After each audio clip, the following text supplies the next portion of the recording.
And the award for worst media relations ever goes to Philippines President-elect Rodrigo Duterte.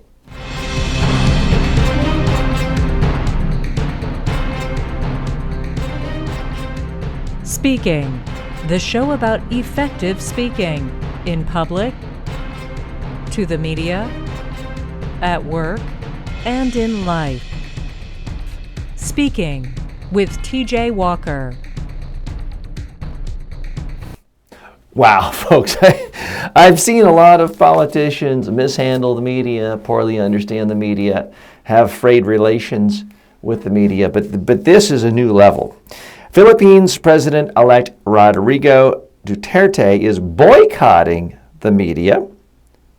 He hasn't even officially started his term as of the time of this recording, and he's already claiming he's going to boycott all media reporters for the entire length of his time in office. We'll see if that actually happens. Other people have threatened that. They usually back down after a month or so. So he's now getting a part of a ban from journalists who are trying to boycott or suggesting they should boycott his events because he asserted that many, quote, son of a, and I can't say what he said without being banned in certain countries, son of a, and shall we say, rhymes with witch. Many son of a witch journalists slain on the job deserved to die.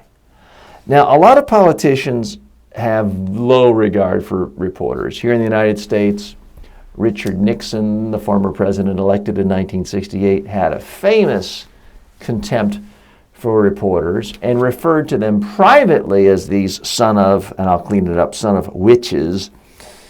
Even had an enemies list with prominent reporters like CBS Daniel Schorr on the enemy list. But to actually publicly say you're glad reporters died and killed, that really takes things to a whole new level. Now, he posted a video on his website, Duterte. He says, I won't grant interviews. Sorry, it's really a boycott. He says he's not going to do any interviews, quote, until the end of my term in 2022. And that he's not going to speak to the media because of fear of his words being manipulated by the press. Here's what he said. If there are interviews, there will be many mistakes. There will be criticisms. So no interview, no criticism, no wrong statements, no nothing. Shut up.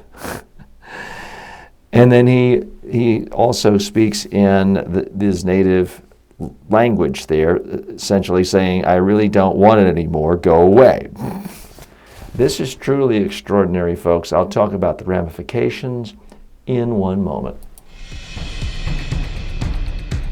For a free, no obligation online public speaking or media training course, go to MediaTrainingWorldwide.com and start learning today.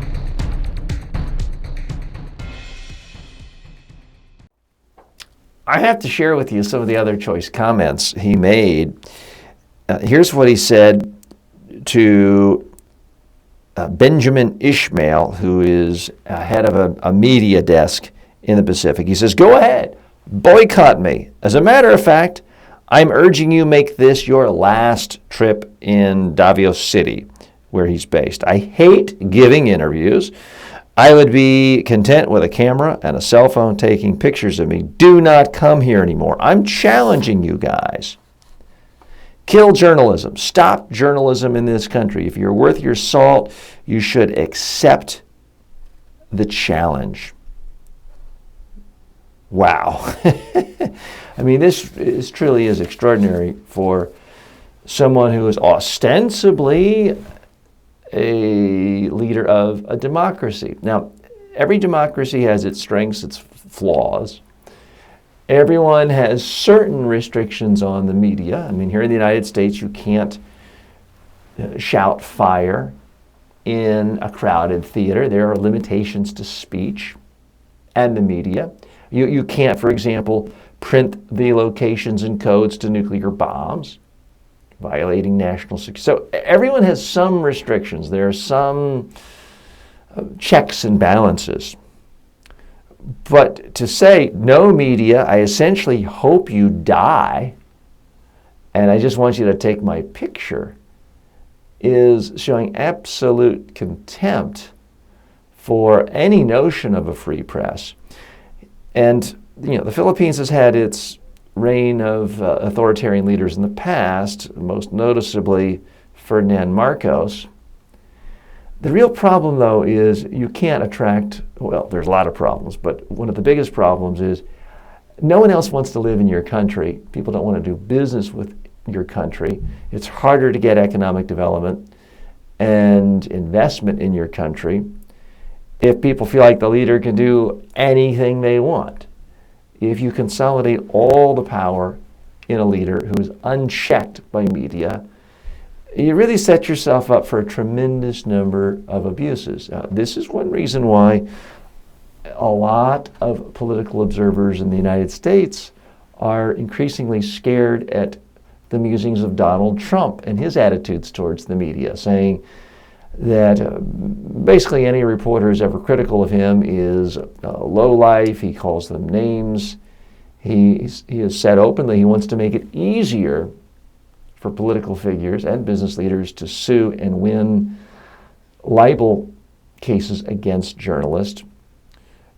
Certainly in places like China, Russia, journalists who criticize the government have a tendency to disappear, and other bad things that can happen to them. So it is troublesome. Everyone has a bias. I have a bias in favor of actually talking to the media, number one. Number two, doing so in a way where you get the message you want across. The president-elect of the Philippines is absolutely right that there can be errors. There can be mistakes. Reporters can have biases. They can criticize you. The problem is if you cut them all off, then every single story they do can be negative about you and attack you for not talking to them. And they'll be 100% accurate then, because if you're saying you're never ever going to talk to a reporter, then they're always going to be right, saying you're hidden, you're secretive, you refuse questions, and you refuse to hold yourself accountable. Every story will be right. And if they then print or report on other charges from people that perhaps aren't correct, and you don't talk to them to correct it, you can't complain. My big problem of not talking to reporters, beyond the larger philosophical issues of whether that's needed to sustain a democracy, is that it's just not a particularly effective way of controlling the information flow and controlling your image. Now, this president of the Philippines is a little luckier now than if he'd been coming to power 20 years ago, because now you can communicate with the public just by creating your own videos, posting it on your website, posting it on your Facebook page, Twitter. It has been estimated by the Donald Trump campaign, and of course I would generally give a lot of credibility to that, but they claim they have a reach of 20 million people through all of his various social media outlets, Twitter in particular. So we're not that far away from when political leaders can reach the masses directly with their message, thus bypassing the traditional media. And there's a role for that. There's a place for that. But it can't be the only way of communication. Because then, if you still have any kind of a free media, they're going to be there to attack you, vilify you all the time because they'll be angry. Or, if you're so authoritarian, you eliminate the reporters and you keep them from doing their job. That creates scary, scary implications for a society and an economy. And I really don't think it's sustainable for anyone who wants to enjoy first world, apologies if you don't like that term, a fully developed, Western style standard of livings and economy. It's simply not sustainable, because if a political figure can put a reporter out of business, There's nothing preventing that political figure from putting a business person out of business, an oil company executive, a telecommunications company out of business. And once people realize this is not a popularly elected official who has checks and balances, but an authoritarian who can do anything he wants, and make no mistake about it, most authoritarian dictators are men, the whole society falls apart. And that's the real problem with this strategy of I'm never going to talk to reporters. We'll see what happens. My guess is that the Philippines president at some point realizes this is not sustainable. And he starts talking to a couple of reporters who are considered a little friendlier. And next thing you know, it's pretty much back to the old way of doing it. Or they bring in, I'm not applying for the job, at some point they bring in some kind of consultant to educate this political leader on how to speak to the media.